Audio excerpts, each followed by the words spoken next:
இது மகிமை நேரம். இயேசு கிறிஸ்துவின் இனிதான நாமத்தினாலே நிகழ்ச்சியை பார்த்து கொண்டிருக்கிற உங்கள் அனைவரையும் வாழ்த்துகிறேன். பிள்ளைகளை எப்படி நடத்த வேண்டும் அப்படின்னு சொல்லிட்டு பார்த்து கொண்டிருக்கிறோம். பிள்ளைகளின் மதியினத்தை அகற்றணும், ஏற்ற வேளையிலே பிள்ளைகளை கடிந்து கொள்ள வேண்டும், பிள்ளைகளின் இஷ்டத்திற்கு அவர்களை விடக்கூடாதுன்னு சொல்லிட்டு நம்ம பார்த்தோம். இன்றைய தினத்திலும் கூட கொலோசையர் 3:20 பிள்ளைகளே உங்களை பெற்றாருக்கு எல்லா காரியத்திலேயும் கீழ்ப்படியுங்கள், இது கர்த்தருக்கு பிரியமானது. நம்ம கர்த்தருக்கு பிரியமானபடி தான் நம்ம நடக்கணும். என்ன கர்த்தருக்கு அவருடைய சித்தத்தின்படி தான் நம்மளும் நடக்கணும், நம்ம பிள்ளைகளையும் நம்ம நடத்தணும். சரியா? கர்த்தருக்கு எது ரொம்ப பிடிக்கும் அப்படின்னா கீழ்ப்படிதல்ங்கிறது ரொம்ப பிடிக்குமா? சரியா? பலியை பார்க்கிலும் கீழ்ப்படிதல் நல்லதுன்னு நம்ம பிள்ளைங்களை நம்ம மூப்பர்களுக்கு பெரியவர்களுக்கு அவங்களுக்கெல்லாம் எப்படி மரியாதை கொடுக்கணும் அப்படின்னு சொல்லிட்டு நம்ம சொல்லி கொடுக்கணும். அவங்களுக்கு கீழ்ப்படுகிறத நம்ம சொல்லி கொடுக்கணும். நம்ம சின்ன சின்ன வயசுலேருந்தே சின்ன சின்ன வேலைகளை கொடுத்து பிள்ளைங்களை செய்ய சொல்லணும்னே.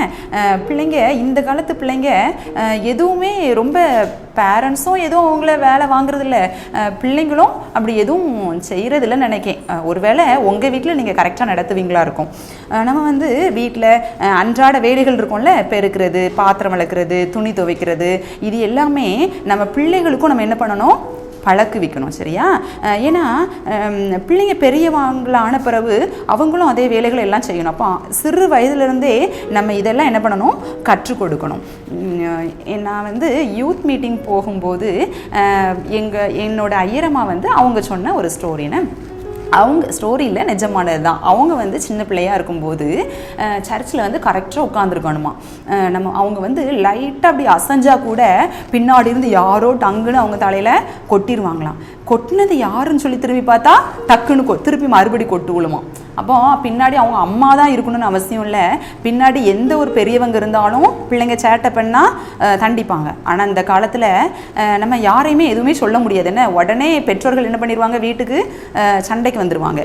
நம்ம பெரியவர்களுக்கு கீழ்ப்படிதலை நம்ம பிள்ளைங்களுக்கு நம்ம கற்றுக் கொடுக்கணும். எங்கள் சர்ச்சில் இப்போ வந்திருக்க ஐயா எங்கள் பிள்ளைங்க சின்ன சின்ன பிள்ளைங்க தான், ஆனால் கொயர் மாஸ்டர் அப்படிலாம் கிடையாது, எனக்கு சின்ன சர்ச்சு தானே. ஆனாலும் கூட அந்த ஐயா அந்த குட்டி பிள்ளைங்களெல்லாம் கூப்பிட்டுட்டு அழகாக பாட்டு சொல்லி கொடுப்பாங்க. கொயரா இப்போ தான் கொஞ்சம் ஒரு 2 month ஆகுது, கொஞ்சம் ஃபார்ம் ஆகிட்டு வருது என்ன கொயரா. அப்போது சர்ச்சில் பார்த்தா அந்த பிள்ளைங்களாம் அவ்வளோ நீட்டாக இருக்கும். இது வரைக்கும் என் பையன் கூட பக்கத்தில் இருக்கிற பையன்கிட்டலாம் நிறைய டைம் பேசிகிட்டு இருந்ததை நானே பார்த்துருக்கேன். வீட்டில் நான் திட்டுலாம் கொடுத்துருக்குறேன். இப்போ அவ்வளோ பெர்ஃபெக்டாக அழகாக பாடல்னு சொல்லும்போது பாட்டு புக்கை எடுத்து அதை நல்லா அழகாக படிக்கிறது, பைபிள் வசனம் சொன்ன உடனே அதை திருப்பி அழகாக பார்க்குறது. அவனுக்கு ஒருவேளை ரீட் பண்ண தெரியுதோ இல்லையோ, ஆனால் பைபிளை அவங்க சொன்ன உடனே பைபிளை எல்லா பசங்களும் என்ன பண்ணிடுவாங்க, திறந்து அழகா உட்காந்துருப்பாங்க. சர்ச்சு முடிஞ்சாலும் கூட அந்த கொயருக்குன்னு இருக்கிற ஒரு 10 பசங்க எங்கேயும் மூவ் ஆக மாட்டாங்க, அந்த இடத்துலயே அழகா எந்திரிச்சு நிற்பாங்க. என்ன லைனா. ஐயா எல்லாமே கம்ப்ளீட் பண்ணிட்டு பிள்ளைங்களை பிளஸ் பண்ணதுக்கு அப்புறமா தான் அந்த இடத்த விட்டே மூவ் பண்ணுவாங்க. ரொம்ப பார்க்குறதுக்கே ரொம்ப அழகா இருந்து. அப்போ நம்ம பெரியவர்களுக்கு எப்படி கீழ்ப்படியணும்னு கற்றுக் கொடுக்கும்போது நம்ம பிள்ளைகளும் கூட இப்படி கொஞ்சம் நல்லா அழகா ஆயிடுவாங்க. என்ன, சாமுவேல் அவங்கள பார்க்கும்போது எனக்கு ரொம்ப ஆச்சரியமாக இருந்தது. என்னது அப்படின்னா, இந்த ஏலி கூப்பிடுறாருன்னு நினச்சிட்டு இந்த சாமுவேல் ஓடி ஓடி போய் கேட்பாருன்னு, இதோ இருக்கிறேன் நீங்கள் கூப்பிட்டீங்கல்ல அப்படின்னு சொல்லிட்டு போய் கேட்குறாரு. சரி, அது எப்போ அப்படின்னா நல்லா தூங்குற டைமில் தான், அதாவது நல்லா எல்லா வேலையும் முடிச்சுட்டு அப்போ டயர்டாக இருக்கும். நம்ம படுத்துட்டு திருப்பி எழுவணுனாலே கொஞ்சம் கஷ்டமாக இருக்கும்னு, இவர் படுத்த பிறகு தான் விளக்கெல்லாம் அணைச்சிட்டு படுத்ததுக்கு அப்புறமா தான் கூப்பிடுற சவுண்டு கேட்குது. இவர் ஓடி போய் எப்படி கேட்குறாரு, இதோ இருக்கிறேன் நீங்கள் கூப்பிட்டீங்கல்ல அப்படி சொல்கிறாருன்னு. இப்போ உள்ள பிள்ளைங்க என்ன கேட்டிருக்கோம், என்ன சொல்லியிருக்கோம், இந்த பாட்டிக்கு ஒன்றுமே தெரியல, இப்படி கூப்பிட்டுட்டு இருக்காங்க படுக்கணும். நம்ம கேட்டால் கூட கேட்காத மாதிரி என்ன பண்ணிடுவோம், உட்காந்துக்கிடுவோம் இப்போ உள்ள பிள்ளைங்க. ஆனால் இந்த சாமுவேல் என்ன பண்ணாரு, அழகாக போய் கேட்குறாருன்னு. அப்போ அண்ணாள் எவ்வளோ பெர்ஃபெக்டாக வளர்த்துருக்காங்க என்ன சாமுவேலை. அண்ணாள் கையில் சாமுவேல் இருந்த வருடங்கள் கொஞ்சம் தான் இருந்திருக்கும். ஆனாலும் கூட அந்த பீரியட்லையும் சாமுவேலுக்கு ஒவ்வொன்றா நேர்த்தியாக கற்றுக் கொடுத்துருக்காங்க. நான் வந்து உன்னைய பொருத்தனை பண்ணியிருக்கேன், நீ எங்கள் சர்ச்சில் தான் போய் இருக்கணும், தேவாலயத்தில் நீ அங்கே எல்லா ஒர்க்கும் நீ பார்க்கணும், நீ வந்து அங்கே ஏலின்னு ஒருத்தங்க இருப்பாங்க, அவங்களுக்கு எல்லா விதத்துலையும் நீ ஒபே பண்ணணும் அப்படிலாம் எல்லாமே சொல்லி கொடுத்துருக்காங்க. சொல்லி கொடுத்ததுனால எத்தனை இவங்க ரொம்ப பெர்ஃபெக்டாக அவர் என்ன பண்ணுறாரு, போய் ஓடி வந்து கூப்பிட்டீங்களே அப்படின்னு சொல்லிட்டு அழகாக கேட்குறாரு. நம்ம பிள்ளைங்க கூட இப்படி மரியாதையாக பேசணும், மரியாதையாக பேசுகிறதுக்கு நம்ம சொல்லி கொடுக்கணும். உங்கள் பிள்ளைங்க எப்படி மரியாதையாக பேசுகிறாங்களா, நீங்கள் அதை இனி கவனித்து கொள்ளணும். சரியா? மரியாதை இல்லாமல் பேசுகிறாங்க, ஒரு கீழ்ப்படிதல் இல்லாமல் இருக்காங்க அப்படின்னா பிள்ளைங்களை நீங்கள் என்ன பண்ணணும், கர்த்தருக்கு ஏற்ற வழியில் பிள்ளைகளை நடத்தணும். சரியா? பெண் பிள்ளைகள் உங்களுக்கு இருக்காங்க அப்படின்னா, மேரேஜ் முடிய போகிற சிச்சுவேஷனோ ஏதோ அந்த டைமில் இருக்கிற மாதிரி இருந்துச்சுன்னா நீங்கள் சொல்லணும், உங்கள் கணவருக்கு கீழ்ப்படியணும், உங்கள் மாமிக்கு கீழ்ப்படியணும், அதெல்லாம் நீங்கள் என்ன பண்ணணும், சொல்லி கொடுக்கணும். சரியா?